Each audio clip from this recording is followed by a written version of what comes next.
एक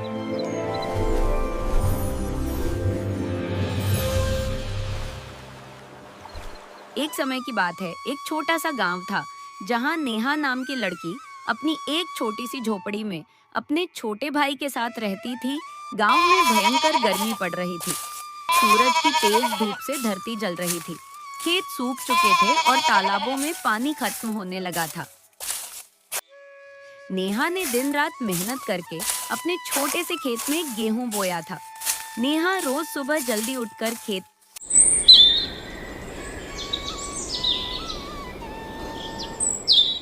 में पानी देती और भगवान से प्रार्थना करती। हे भगवान, बस इस बार मेरी फसल बचा लो। क्योंकि उसी फसल से उसकी माँ के घर का राशन आने वाला था।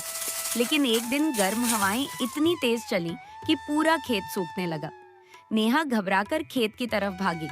उसने देखा उसकी सारी फसल झुक चुकी थी। नेहा की आंखों से आंसू निकल पड़े। वह जमीन पर बैठकर रोने लगी। गांव वाले भी उसकी हालत देखकर दुखी थे, लेकिन कोई मदद नहीं कर पा रहा था। उस रात नेहा भूखी ही सो गई। अचानक आधी रात को तेज हवा चलने लगी।